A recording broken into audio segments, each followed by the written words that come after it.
does not listen. I'm telling you this year, and that's my opinion on her. And she might not be happy that I'm telling you this year, but I'm so stressed about it. Like, I can't keep hearing. At first I heard like what you told me, like, oh, they can't trust me. I let that one go. I can't keep hearing that they are telling people things about me, and all I'm doing is supporting them. Somebody dropped pad on the dining table where we eat.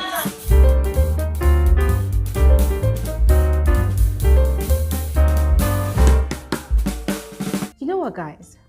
Last night was really intense.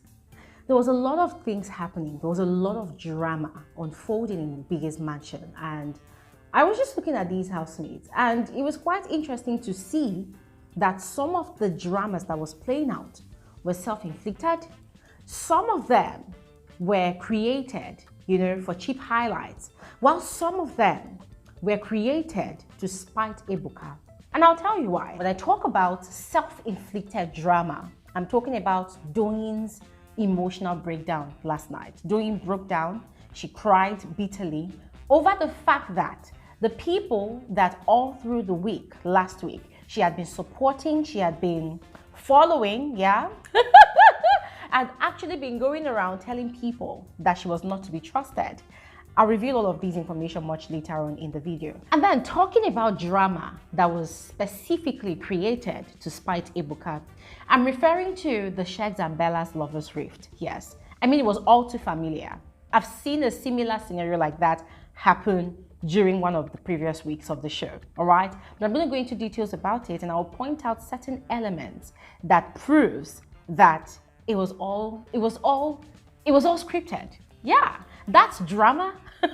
It was all scripted. I'm gonna get to that. And then talking about drama specifically created to score cheap points for highlights, I'm referring to the gang up that Elo Swags, cooked up against Amaka.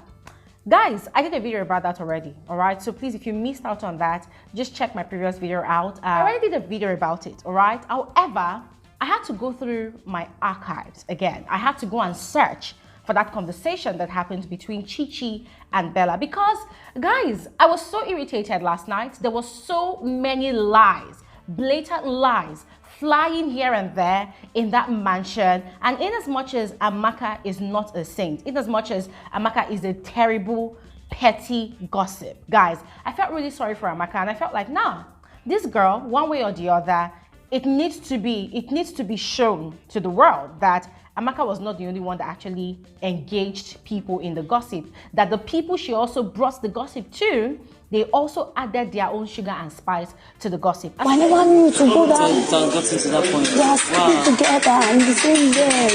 You woke up and do touching water. Amaka gave me gist. I was like, Amaka, are you serious? So before we get into the rest of the video, first, check this out. I told you something, okay. I told you because I wanted you to be careful. Like, look at what is happening. Don't be closer. And she came here and she announced it. Yeah, but like, where in the world is that even okay? So, ladies and gentlemen, I have no words. I mean, we could go on and on and on and on trying to prove that Bella was the last point of contact with that gossip, with that scandalous gossip. And so Bella trying to paint herself the saint, guys, it's not gonna work, no way. But then this video is not about that particular drama, because I already dealt with it on a separate video. On this particular video, we're gonna be looking into the dramas that I mentioned already, and then other side distractions that also happened. But before we get into all of that juicy tea, let me officially welcome all of you back to my YouTube channel. Hi, you're welcome back to my YouTube channel. My name is Bbnaija, and this is Frankly Speaking with Glory. I am the girl with the T. If you're new on here, you are highly welcome. If you're a new subscriber, thank you so much for joining this family. If you are a passerby, you come, you stop by, you watch videos, you get content, and then you move away, please let this not be your last time of doing that, all right? It's quite easy to become a part of this family. Just go ahead and do exactly what you see on your screen, okay? And if you always want to receive a lot of my videos, if you are looking for that space where you can get the most detailed, factual and accurate analysis of reality TV shows, movies, and trending social topics with a spice of intellectual conversation from other people that are like-minded like you, then this is the right space for you to be. Just do exactly what you see on your screen. That's just the message, all right? Now, all of that said, let's quickly get into unpacking all of the juicy tea. Some of the dramas worthy of mentioning is number one, the meeting that the housemates had after the whole Swag's gang up against Amaka out in the garden. Adekunle had called for a general meeting with all of the housemates inside the house in the lounge. Not to deviate too much, Adekunle had called for that meeting, and he had a very valid point, complaining about the fact that the housemates were very, very unhygienic. They were very, very dirty. Let's just call it spade a spade. They are very, very dirty people. They are dirty. The way these people are dirty in Biggie's house, it will make you wonder if they eat poop in their house. These people are dirty. Guys, without even that meeting, whenever the camera zooms around the entire space of that Biggie's mansion, you will see how the whole place is dirty. And sometimes it makes me wonder if it stinks. Yeah. Now, the most disgusting part of the meeting they had was the revelation that when you go into the bathroom, in the brushing sink, you will find used tampons. We picked an already used tampons in the sink, the one in the bathroom. Somebody dropped pad on the dining table. On the dining table where we eat. You want to shower inside that bathroom, that shower area, you find used tampons with blood. At the salon, I mean, guys, it's all over the place. And then the worst of it all, on the dining table, a tampon. What is a tampon looking for on a dining table? How do these people eat poop? I mean, of course, this is for the girls. The guys are not innocent in this either. Yeah. I mean, these people will literally eat. After eating, they'll carry the plate, they'll go and dump it in the sink. For who to come and wash? I don't think for Glory just come and wash plates for them. I don't understand. These people are so dirty. Anyways, they had that meeting, and in the midst of it all, Adekunle's manner of approach came off as though it was actually spoiling for a fight. He said a lot of things, which is why I'm going to be doing a video separately to talk about Adekunle. But then moving on, Doyin was left in the garden crying bitterly. Why was she crying? Now, I saw a lot of people, speculating on social media that Doyin was crying because the people that she considers friends, they've been evicted. First off, it was Beauty and Saif, and now Modella. Hell no. Hell no. From what Doyin was actually telling, what's her name now? Alice in the garden. I just want Sheggz to know that. Never about Bella, because I've gotten close to Bella because I like Sheggz, and I want him to know that, I support their relationship and everything. She was actually sad because she had actually heard that the same Bella and Sheggz that she had been fully supporting all through the week since the merger, the same Bella and Sheggz that she's getting close to as friends, yeah, in a bid to show that she actually likes and supports their relationship, even though she likes Sheggz, right? They have also been going around to tell people that they do not trust her. I can't keep hearing. At first I heard like what you told me, that they can't trust me. I let that one go. I can't keep hearing that they are telling people things about me, and all I'm doing is supporting them and supporting them and supporting them. She was really hurt. And then coupled to that particular reason, she was sad that Modella, that she was really getting close to this past few days, had also been evicted, that she did not really know that Modella was a fake housemate. She was actually wishing and hoping that it was Rachel, who is not really on the good page with her, that's the fake housemate. So guys, I was just listening to Doyin, and to be very honest, I did not feel sorry for her at all, because Doyin as well had been doing too much. Since the merger last week, Doyin had been doing too much. You see that word therapist that Bella initially labeled her to be very honest, yeah, that derogatory meaning of the therapist, it now started to manifest its ugly self. Guys, Doyin all through last week kept on portraying herself to be a coward, to be a bootlicker, to be a hypocrite, to have double standards, guys. I mean, all in a bid to prove to Bella and Sheggz that, oh, I like you people, I endorse your relationship, or all in the bid to, desperately make new friends, because of course she has seen that she's now alone in the house. Alison, that should have been her friend and ally in the house, now has other people that she's creating alliances with. There's Daniela, and then there was also Modella, and now there's also here missing the picture, her sheep. So Doyin, all in a bit to, get herself, paired up with a particular individual or a particular group, she started doing the most. Whenever Sheggz and Bella did something wrong, she would outrightly, in the presence of all the housemates, support them. and tell them outrightly that they are not wrong, that they are right. Sometimes she does it excessively to the point that even the people that she's supporting, they find it really weird because they know that the natural Doyin that they've known from day one on the show will call them out, but Doyin will never call them out. And guys, what do I label that? Hypocrisy at the highest order. So when she was crying last night and lamenting, to be very honest, I was just looking at her through my screen and I'm like, Doyin, please cry more. Cry more! You need to cry more, you know? And then I thought that she was going to borrow herself some sense, you know, and maintain decorum, at least for some days, and just basically separate herself from the too much gum body that she's been doing with Sheggz and Bella. But guess what? That same last night, Sheggz and Bella decided to spite Ebuka. They decided to create their own lovers content, their own lovers highlight, and then they decided to consult with the therapist that's doing all over again, and she gladly threw herself into that mix, into that toxicity. But my woman is telling me something I agree with. Bella does not listen. I'm telling you this, yeah, and that's my opinion on her. And she might not be happy that I'm telling you this, yeah, but I'm so stressed about it. Like, it's about to listen.